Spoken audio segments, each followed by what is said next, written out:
Here's another thing that Bill Gates will never experience again, because he's too wealthy, he's insulated. 6 Fridays ago,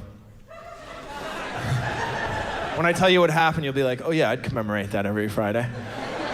I found a $20 bill in an old coat. A 20. Made my weekend. My plans changed.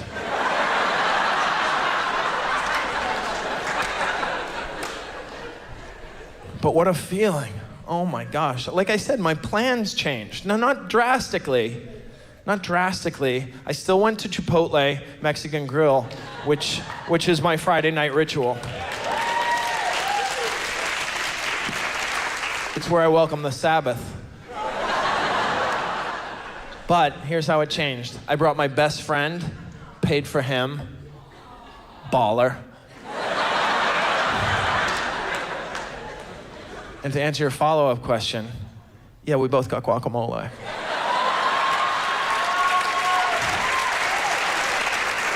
Unprecedented. Unprecedented. I never get the guacamole.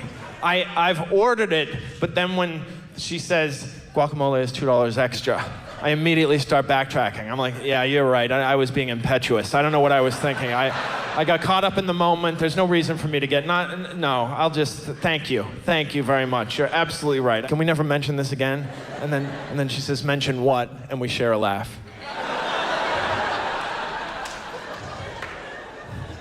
There's also part of you that thinks, what am I wearing that she thinks I can't cover the guac? What kind of vibe am I giving off? She doesn't mean to be condescending, but isn't it implicitly condescending for somebody to look at you and decide that $2 might be a deal breaker? Guacamole is $2 extra. Do you want to call your bank, maybe? You want to check your balance because guacamole is $2 extra. By law, they have to, by Mexican food law, they have to tell you that guacamole is $2 extra. It's part of the Condiment Surcharge Disclosure Act of 2007, where they have to tell you guacamole is $2 extra. And usually, I don't get it. But because I found a 20, she told me it was $2 extra, I didn't bat an eyelash. I had walked in there with such a vibe, like I was giving off like the confidence bordering on arrogance, like almost, not arrogant, but on the cusp of arrogance. And I looked at her, she says it's $2 extra. I looked at her as if to say, yeah, why don't you let me worry about my finances? Why don't you just grab a melon baller and start scooping guacamole into a ridiculously small container? Why don't you let Gary Gulman worry about Gary Gulman? I'm Gary Gulman.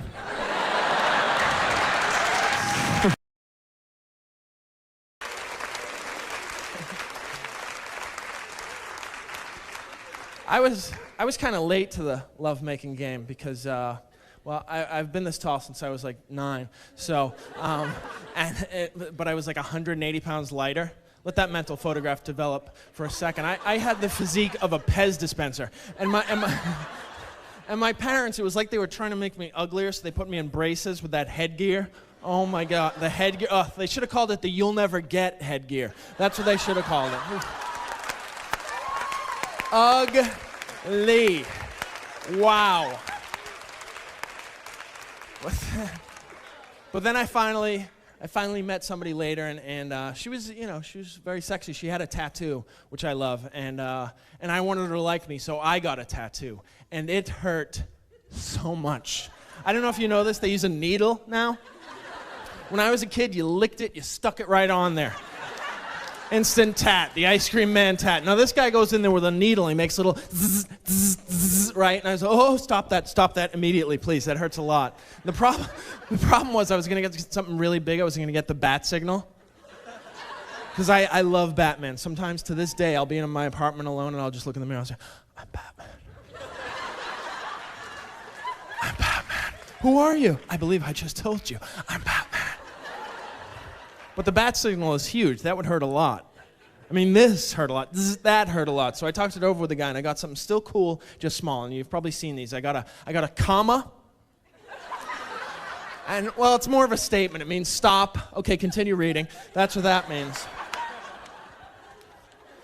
It's tough. You better make sure you really want a tattoo before you get it, because it's permanent. Once the trend is over, you can't get rid of it. You know what I mean? It's a permanent trend. It would be like if in 1984 I said, you know what, everybody? I'm putting on these leg warmers, and I'm never taking them off. I'm going to get physical and never stop. I'm going to take my passion and make it happen. Shaka Khan, let me rock you.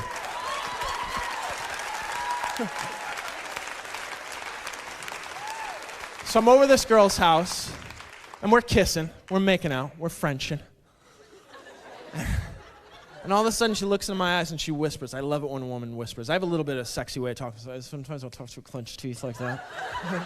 and it's so sexy, it doesn't even matter what I say. I was like, baby, when I put into a York peppermint pudding. But this girl, she whispered, and I love it. She said, I'll never forget what she said. She said, I want you. I want you. Isn't that awesome? Yeah. You know, so I'm pretty smooth, so I immediately said, what?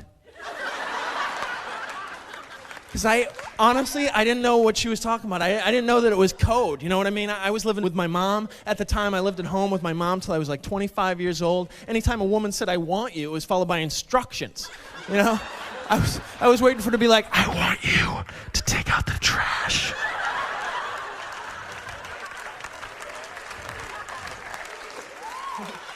I want you to get a job.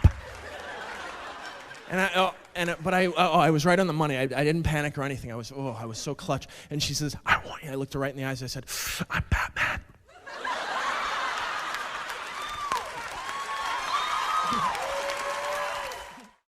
I like to get the wake-up call when I'm in the hotel room. I prefer the wake-up call because I hate alarm clocks. It's a bad invention. Beep, beep. No. Because everybody has the same reaction to the alarm clock, no matter how many hours you've slept, 10 hours, 12 hours, 6-month coma, everybody has the same reaction. Beep, fuck!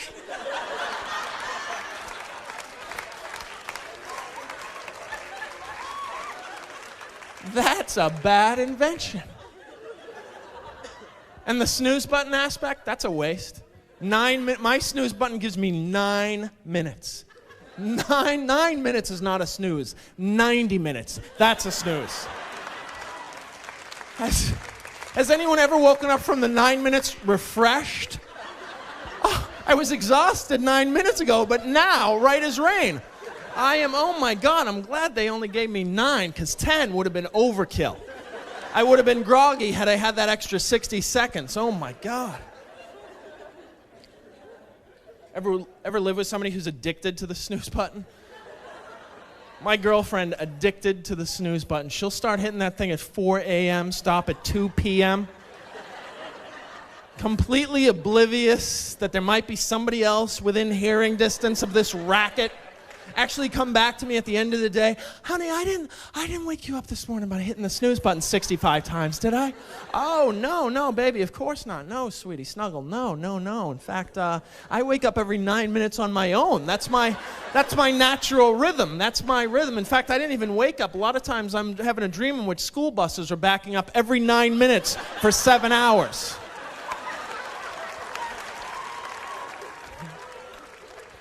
Here's a good invention, the pill.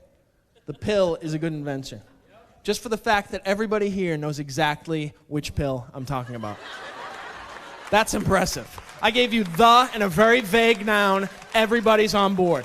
There's not one person here thinking, ibuprofen? No, everybody knows I'm talking about the birth control pill, and that's impressive. That's impressive.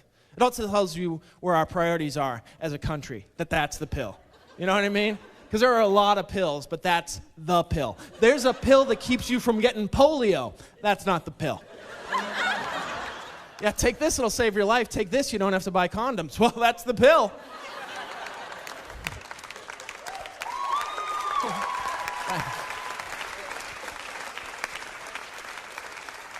The pill. Sex. I don't know. It's, it's good. Some people I've heard say, oh, this chocolate is better than sex. And to that I say, well, all chocolate is better than sex. And I know people are doubting me, but it's true. Chocolate is better than sex because I've never turned down a brownie in my life. And to get my girlfriend in the mood for sex, I need to light candles and play music and send my friends home. And you know how I get her in the mood for a brownie? I say, hey, you want a brownie? And she is in the mood instantly. The brownie. And you know what? When I'm done having a brownie, I want a brownie.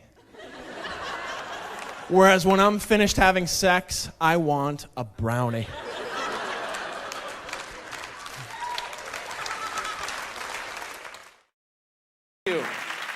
Thank you. I want to tell you a story of my meltdown at Trader Joe's. Now, I love that place. I love Trader Joe's. They are so thoughtful there. They're nice. Everybody does everybody else's job from the top to the bottom. It's no doubt communist. Now, the people who shop at Trader Joe's, at least in New York City, they're godless animals. They are pushy. They put their carts in the checkout line half full and then continue to pick up items and bring it back so that there's like this empty field of carts, and I do the right thing and I'm standing there, and last week a woman disappeared for so long that a gap developed between her cart and the rest of the line, and so I filled it and prepared myself for a showdown. Because I knew just by the time of day and the neighborhood what was going to come back. I just knew. It was during the day, so she was wealthy, entitled, aggressive, pushy. I even predicted the first 2 words of her sentence when she returned. Because she came back armful of frozen foods, meaning she went downstairs to frozen foods, a 10-minute round trip, the audacity, nay, the temerity. She puts them into the carriage, and I knew the first 2 words. She says, yeah, no. I was ahead of you. And so I said, no, yeah. Flipped it. You were ahead of me until you went shopping. You can't go downstairs for frozen foods, come back with an armful, and take your spot in line. The best I can offer you at this point is back cutsies. And that's incredibly generous. But she was not going quietly. She pushed me in the basket and went ahead, and I'm standing there, I'm like, is somebody gonna do something about this? And then I realized I was old enough and big enough to do something on my own. So I took a stand, which consisted of raising my fist, 68 Mexican Olympic style, completely inappropriate. And then my slogan was, this isn't fair! Thinking it would start a groundswell of support and the people would rally behind me and chant USA. Silence. Silence. Except for a guy behind me who said, up, here we go. And then there was this eerie glow as the people raised their phones and switched from pic to vid. And I would have backed down, except the woman who cut me, after I said, this is fair, she turns around and she says, you'll get over it. Thereby ensuring that I would never get over it. I know myself, I'll never get over it. So I picked up my basket and I jab-faked left, and she bit, so I crossed over to get the baseline on her, and she was spry. She spun and rammed me in the basket, crushing my lentil chips, rendering them useless, because they're for dipping, not for topping.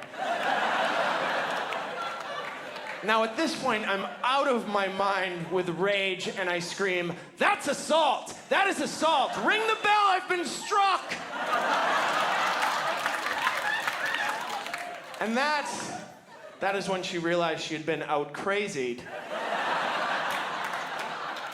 And she started her retreat, but she got a couple of digs in on me at the end. She said, fine, go ahead of me if it's that important to you. It is. If what's that important to me? Justice?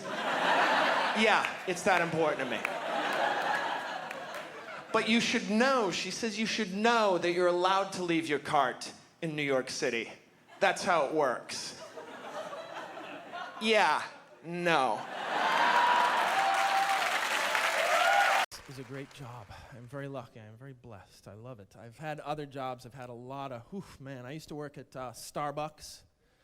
And yes, great coffee at Starbucks. It's a great place to work. My boss, I used to wise off to my boss. Like one time, my boss, he told us we were hanging around at the cash register, and he says, I don't want you guys conjugating around the cash register. He told us he didn't want us conjugating. And I said, oh yeah, well I am, you are, he, she, it is. How's that?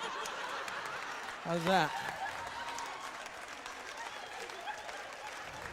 Then I went German. Wir sind, ihr seid, sie sind. How's that? They're like, you're Jewish. How do you know German? Well, if they ever pull that crap again, I'm going to be the first to know.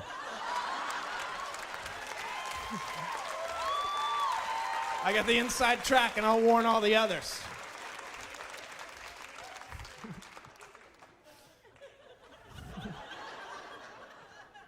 I worked at a convenience store. I'm not allowed to say the name, of course, but it added up to 18. And my